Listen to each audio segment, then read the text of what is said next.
Welcome into the Lucas and Lucas podcast, episode 6,219.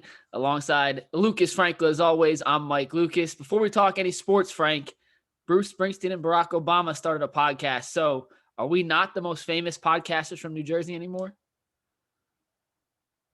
Well, Bruce Springsteen, but Obama's not from New Jersey, so they're eliminated. So. All right. So, Frank, you heard it there. Lucas Frankel says we're a better New Jerszy podcast than Obama and Bruce Springsteen. Was that just a one-time deal, or are they doing like a series? No, they've already released 2 episodes. Oh, I gotta download and subscribe, I guess. And download and subscribe to this podcast as well. All right, Frank, let's talk about the Nets. 7 in a row, the best West Coast trip in franchise history. You have been skeptical of this team all season long. Please tell me you're finally coming on board as a Nets fan and enjoying the ride of good basketball that we finally have. Listen, here's the reality of the situation. Right now, it is euphoric the way this team is playing. I mean, this is the probably the most exciting time as a Nets fan of my and your lifetime. I mean, I can't remember a time where I've been this excited and happy watching every game in, game out. I'm going to dial every time they're on TV. I am locked in. I know that all the national television spotlight's been good for you because you get to see them. I know you're locked in, but I get the S Network too, and so I get a little bit more of an edge because I literally get to watch them every single game. And I can't not watch. It is must see TV anytime this TV's on. James Harden, I know on what I wrote will live in infamy either way, whether they win a championship or they lose in the first round and he leaves after this year. That's set in stone. It's not going to change. I said that it was irresponsible and just out of line for the trade. But that's what I said at the moment. And listen, it's February. Still got a long way to go. But James Harden, I mean, my God. He's unreal. He's unreal. I mean, Paul Pierce said that he's playing better than anyone in the league right now. Here are the stats that sort of back up what he's done. He's averaging 25.2 points per game, which is not what he usually had been doing with the Rockets. He's been in the 29 to 34 range for pretty much the last 5 to 6 years consistently. But obviously when you have guys like Kevin Durant and Kyrie Irving to dish the ball to, it's only natural that you're going to see those scoring numbers go down a little bit. Since Durant has been out, he's been, essentially in the 28 to 33 range probably every single time. Had a couple 38-point games in there as well. Averaging a career high in rebounds, career high in assists. He's shooting better than he ever has in his career, 49.5% from the field, over 41% from three. He's plus – I literally checked right before we did this podcast. Do you know what his MVP odds are right now? Well, 20 to 1? 20 to 1? He's plus 3,000, so 30 to 1. I almost feel like – I mean, if the Nets finish with the best record in the Eastern Conference and the Lakers continue struggling like they are – James Harden is your MVP. Am I crazy? If I put $20 right now on James Harden at plus 3,000, how is that a bad bet? It depends on how fast Kevin Durant comes back, because when Durant was healthy, he was the MVP candidate on the Nets. But I don't think it's crazy, especially with the Lakers struggling. We'll talk about that in a little bit. And, Joel Embiid, if he stays healthy and the Sixers continue to thrive, then he's in that conversation. But we just haven't seen Embiid be fully healthy for an entire season. And it feels like the Sixers, I'm not going to say they're going to fall off, but they're due for to cool down a tiny bit, just law of averages speaking. So I don't think it's a horrible bet. At those odds, I mean, $20 can turn into what? I'm not good at math, but what's the payout on a $20 bet for 30 to 1 odds? Probably like $600. $600, yeah. I mean, why not? Yeah, it's a hell of a bet. But I was listening to New York City radio, the Michael Kay show, earlier in the week, and one of the points they made is like do people care about the Nets? They're not the Knicks. The Knicks they run the city. They always will. It's a Knicks town. That's just the way it's going to be. The Nets could win 5 championships in a row with this group, and if the Knicks win one, that one it will blow away anything this next, which is fine. I take pride in that. Obviously, like, my teams are the Yankees, Jets, Devils, and Nets. The Yankees are obviously the behemoth in New York City. They're the team that they're the number one team in my mind that you should think about when you think about New York City is the Yankees. But the other teams, the Nets, Devils, and Jets, Those are like the second barrel teams. Those are teams that really don't have great fanfare. Like when the Devils made the Stanley Cup final in 2012 and beat the Rangers, that was peak like Devils fandom for me. The little engine that could team, so to speak, the team that no one really gives respect to, that makes it to the pinnacle, and to have that with the Nets, like that would be. I don't give a crap what New York City thinks. That to me is amazing, and I would relish it. And listen. I don't obviously there aren't that many Nets fans. Like I was telling someone at work the other day, I'm the only one I see on my timeline tweeting about the Nets that's an actual fan. It's just you don't see those things. It's very odd how few Nets fans there actually are in this world. Yeah, no, it's a small base. We saw more people try and jump on the bandwagon when they moved to Brooklyn and Jay-Z took over the team. They had all the merchandise. You know, it was the number one selling apparel team in the league. But those people weren't Nets fans. They just liked the black and white B logo and some of the Jay-Z apparel that came out with the team. I don't tweet about the Nets because I can't watch them every night. I only see the national TV games. But you're right, Frank. I have 2 or 3 other friends that are Nets fans, and everyone else in my life's a Knicks fan. And to everyone who says New York will always be a Knicks town, that's fine. Like, you could take that. I'll take the championships. You could have the back page of the New York Post and the Daily News if you want, if we're getting the championships. I'm not sure where, when, or why, whose city this is mattered more than winning. It's the same with Los Angeles. The Clippers will never be Los Angeles' team. It doesn't matter if they had Kawhi, Paul George, Durant, and LeBron. It's still a Lakers team.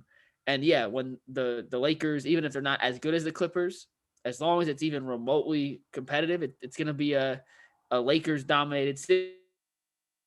The Knicks will always be the alpha dog in New York. The Yankees will always be the alpha dog in New York. And it's just a matter of how much can you chip into it.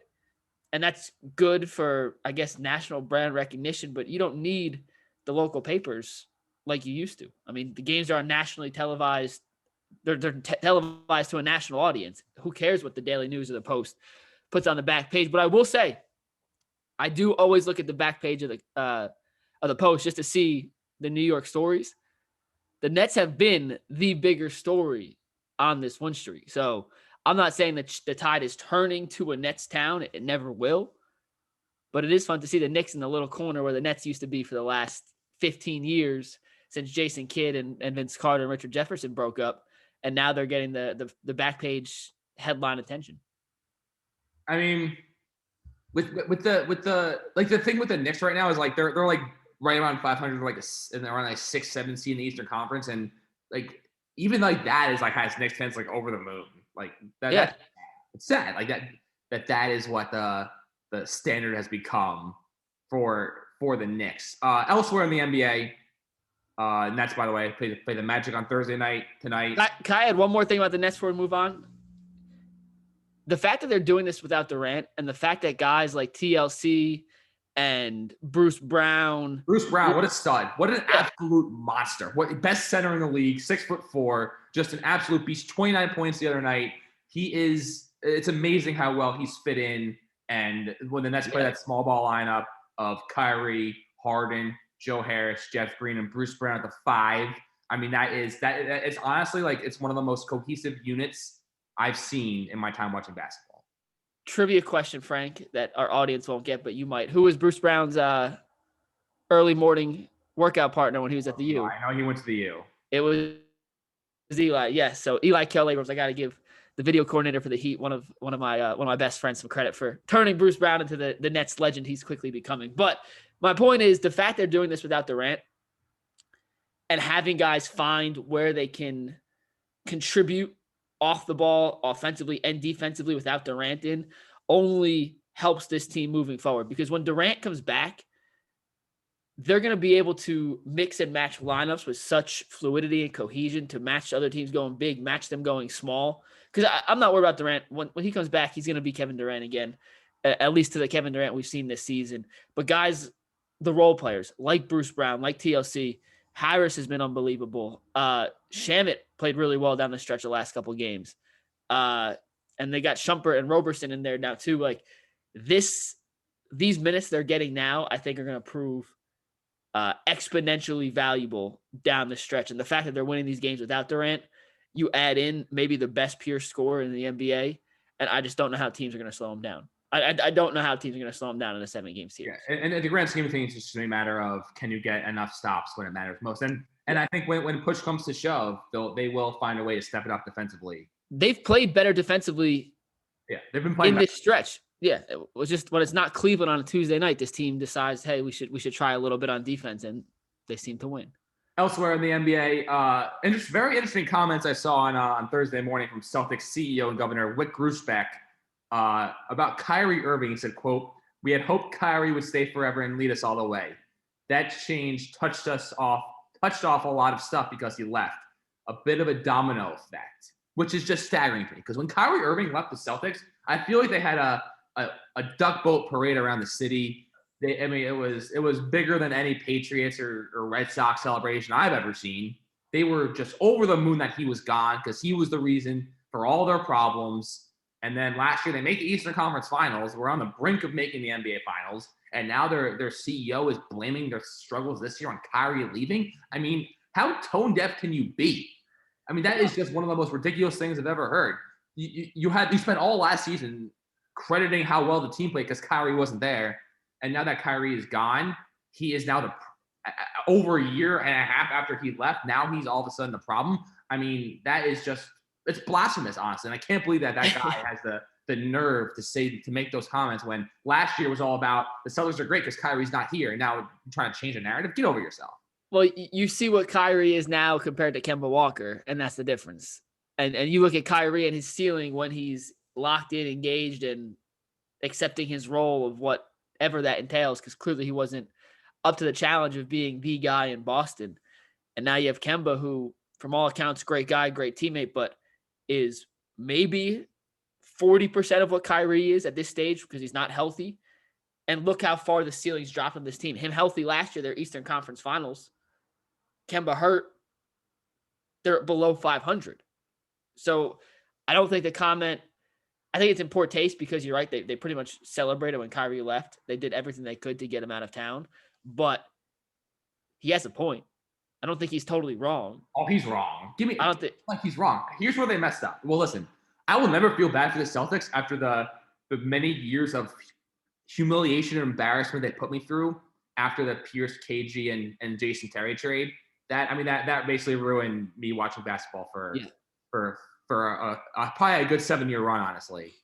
And so them going through hard times, I will never feel any sympathy. I will never. I don't feel bad for them. I'm just saying. I'm not saying that you do. I'm just saying, like, I will never be in a situation where, like, oh man, I feel so bad for those Celtics fans, those players. Like that's never gonna happen. No, I agree. I will never feel bad for a New England sports fan ever. All right. But what's crazy to think about the Celtics, Terry Rozier, if they had him instead of Kemba right now, that would be a huge, huge boost to that team. Terry Rozier, listen, he could be a good stats, bad team guy, but not that the Hornets are a bad team, but like, you know what I'm saying? They're not like a prime NBA championship contender right now. Who knows how him, LaMelo, and Gordon Hayward will develop over the next few years. But Terry Rozier right now is a better player than Kemba Walker. Kemba Walker has been. And so is Gordon Hayward, by the way. So is Gordon Hayward. Kemba's the worst of those three. So maybe the way you could spin it is the Celtics should have been more patient with Kemba. Sorry, more patient with Hayward. Not so quick to just kick Terry Rozier out the door. And, you know, a starting lineup with Rozier, Tatum, Brown, Hayward, you know, that's a lot better than, you know, Kemba Walker at point guard and, Robert Williams, it's like whoever else they have starting at the power forward spot. Like the Celtics have messed up here. They had a great core. Yeah. They still have Tatum and Brown. That's going to be their team until one of them is like, you know what, I need to change the scenery. And sucks for them. It's not good enough right now. Danny Ainge has made a ton of unbelievably successful personnel evaluations and moves since taking over as the Celtics, but he's swung and missed on those two recently, and those might be his two biggest swings and misses of his career outside of his first-round drafting ability, which outside of Tatum and Brown has been god-awful since he's taken over as the Celtics general manager. So, yeah, I think it's easy to say they're better with Rozier and Hayward. Like, Hayward was not the same player in Boston he was in Utah or he is in Charlotte now. And I think he needed a different team to have the ball in his hands more frequently to get into his game. He just didn't fit as a third banana with Tatum and Brown, who played virtually the exact same position as he did.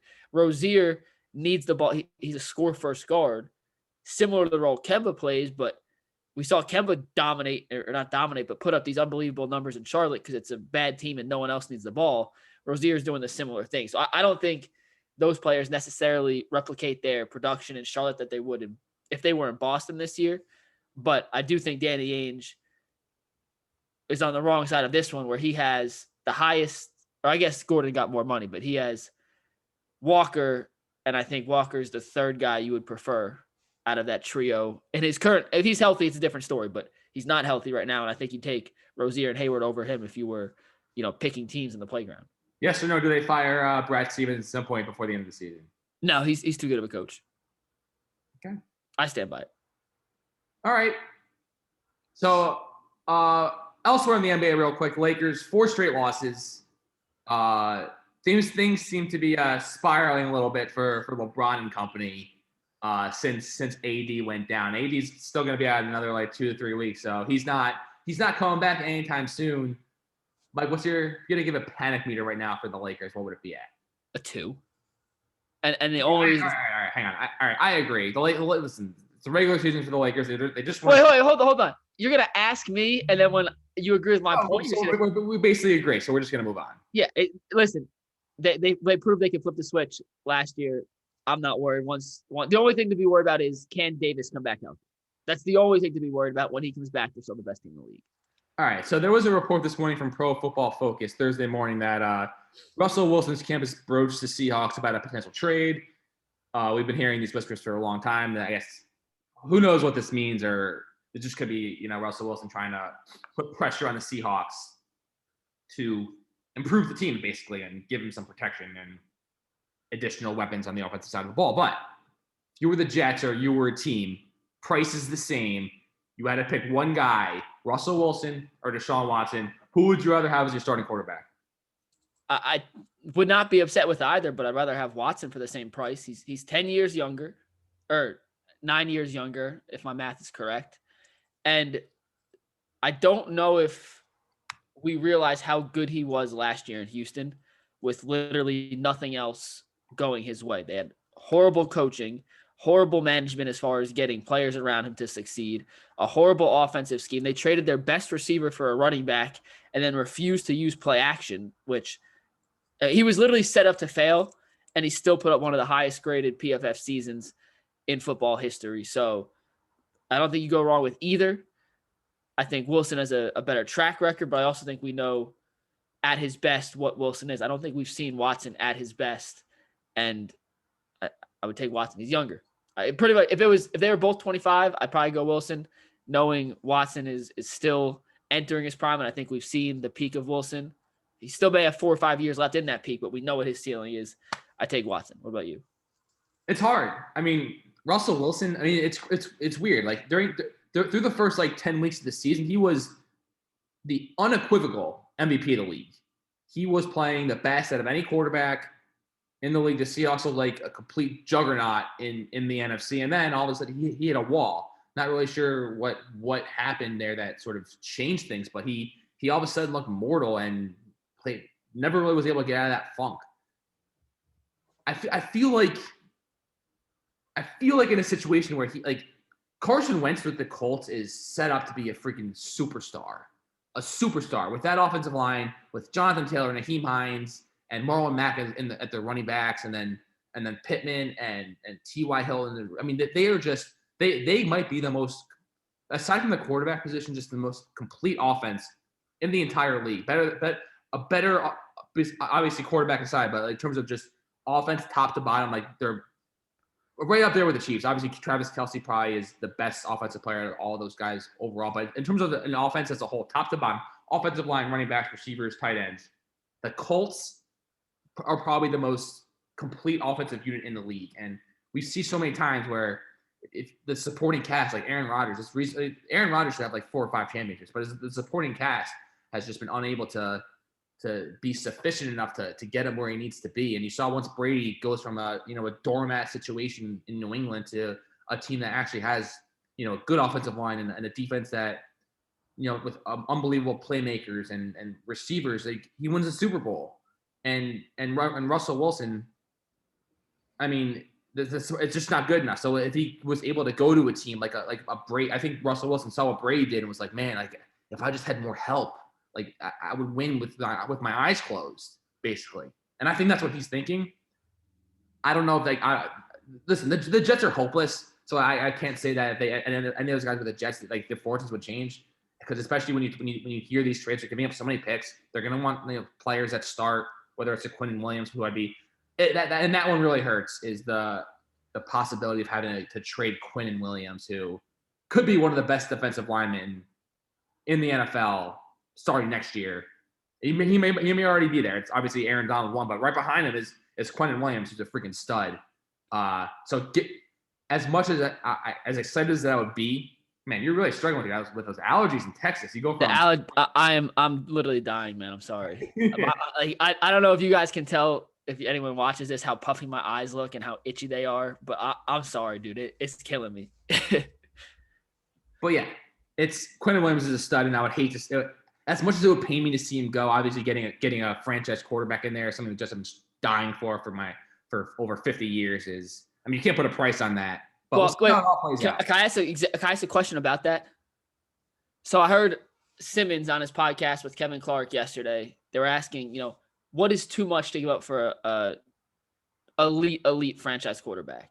So as a Jets fan, Frank, if y'all traded 5 first-round picks for Deshaun Watson or Russell Wilson, 5, would you say that's too much?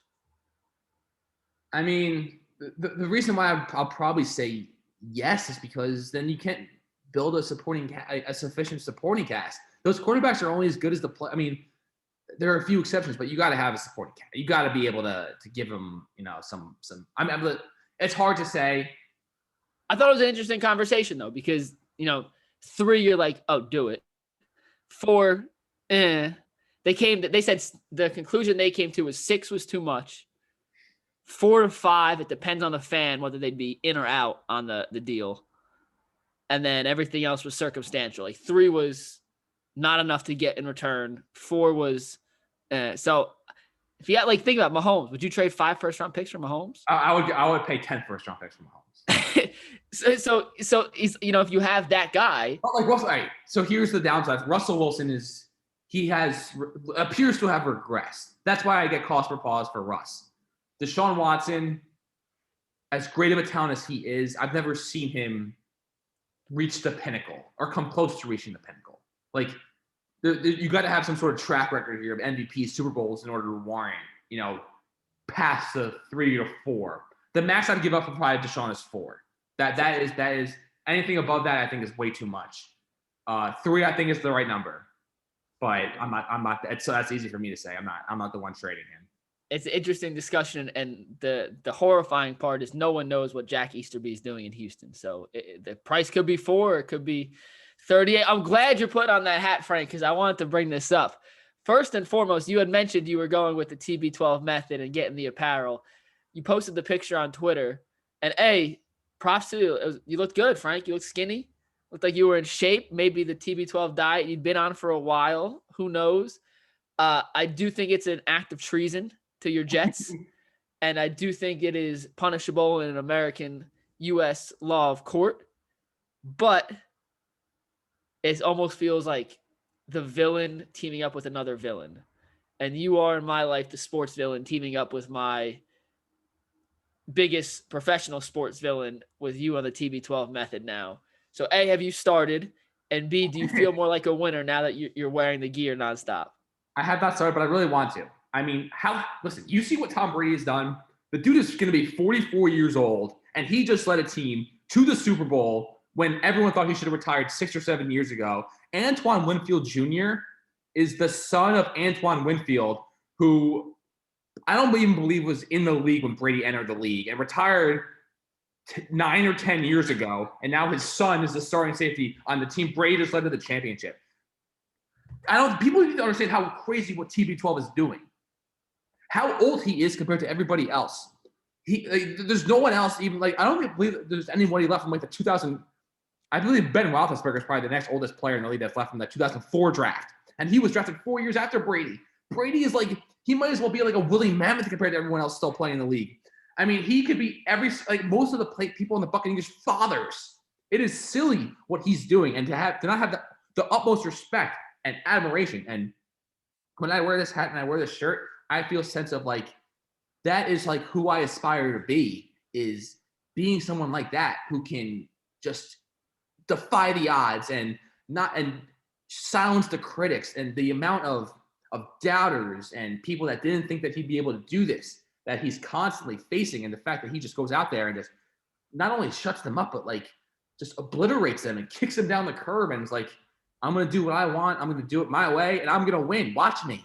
And say what you want about Brady and whatever you want. I mean, he is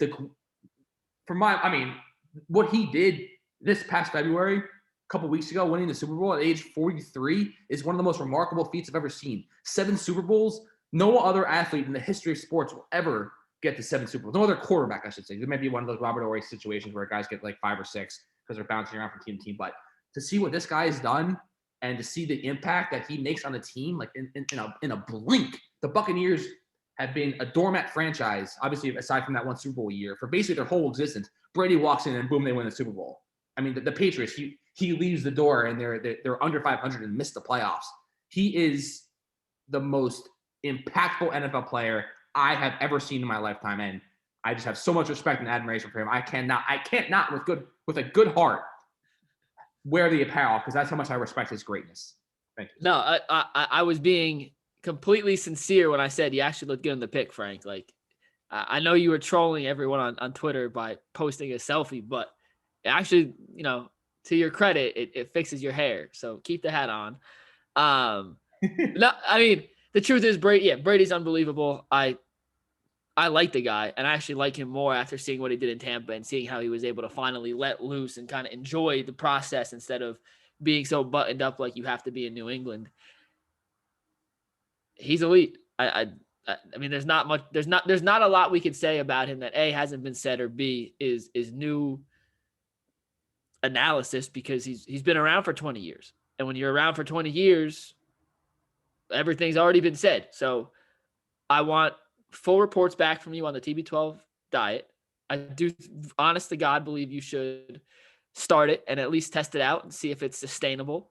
I know it doesn't, your noodle canoodle probably doesn't fit in that diet plan, but those are the sacrifices a legend like Tom Brady makes, and good for you.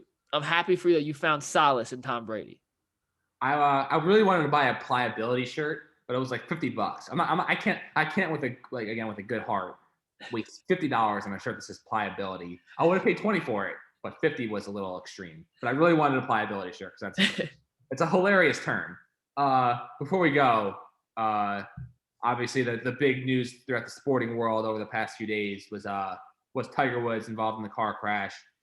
Severe injuries to both of his legs, had to have emergency surgery. It was crazy to see. Listen, he was in a car crash and he suffered a compound fracture in his leg and a broken ankle. It seemed like, did you think the coverage? What did you make of the coverage? Because it was, it basically was obviously as it should have, but what did you make of the coverage? I should say. There you go. There's the question. So, I think there's two things. First off, in the world of social media, it is so hard to trust anything until it comes from the mouth of the actual source, which was the LA Sheriff's or LAPD or Sheriff's Department, whatever it was. And there are so many rumors flying around. It started with, he was in a car crash, then, his legs might be crippled. And then your thing just went whatever. Yeah, his legs might be crippled. And then it was serious injuries, life-threatening injuries. He's fighting for his life. And then, no, he's stable. It was an open threat. So there's just so many untrue rumors floating around. And it's always, I have a friend who has a friend who was in the ambulance, and it's never from, reputable sources. I also think when it comes to medical stuff like that, it's hard to reported without breaking HIPAA laws. So there are reasons why the hard truths and the cold hard facts take a while to come out. They have to be sure about what's going on. They have to be concrete in what they're reporting and what Tiger Woods and his family want to be put out there, because there is, official waivers that have to be gone or bypassed to get some of this information out. I don't have an issue with it leading every show in America, because we saw what happened with Kobe Bryant last year. And it's a little bit of a different situation, but there was so much uncertainty for so long that the doubt starts to creep in the back of your head that we might lose another super mega legendary sports figure in the same way we lost Kobe. And I don't think there are a lot of athletes who would garner the same attention. I have a list I know we'll get to in a sec.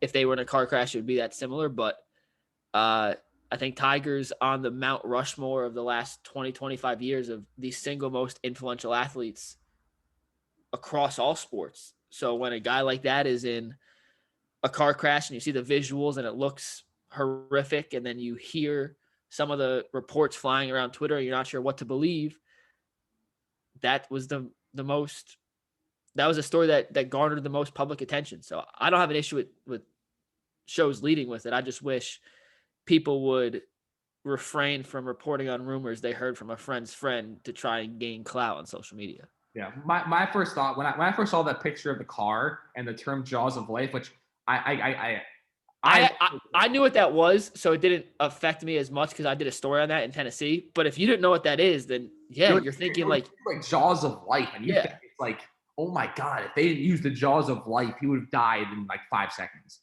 That's what I think of when I hear the term jaws of life. But when I first saw the picture and heard that term, I thought, oh my God, he's gonna die. Oh my God, Tiger Woods is gonna die today. And then obviously like things trickle in and things changes. But that was my initial thought. Holy crap! Like this is like we just did this with Kobe. Now we're gonna have to do this again with Tiger, and it's gonna be freaking just something that doesn't feel real. And even Kobe still doesn't feel real to me. It's wild. And obviously we hope that he can get back. And I think he does. I think he gets back to playing, and I think that he does win one more major, and then that will be the cherry on top of it all. And it'll be the greatest 30 for 30 ever produced, and I'm very excited to watch it. Real quick, you asked me to come up with a list of athletes who would garner the same media coverage if they were in that situation. Did you come up with a list? I mean, I thought about it. Like it would have to be like an active player, right? It has to be somebody who's still playing. Okay, let me give you my list and tell me if you think I'm close or not. So Brady. Yeah. Mahomes. Yep. LeBron. Yep. MJ.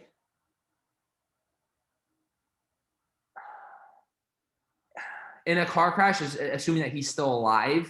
No, just the same way where we don't know where there's a possibility. It's so hard. It's so hard. I think it's Serena Williams was the last one I had. It's a case-by-case basis and impossible to know. But the good thing is that Tiger Woods is still alive, appears on track to live a normal life. And God, I hope he gets to play golf at least one more time in a major and a chance to win another. And that would be one hell of a story. That'll do it for this episode of the Lucas podcast. See everybody next week. Take care.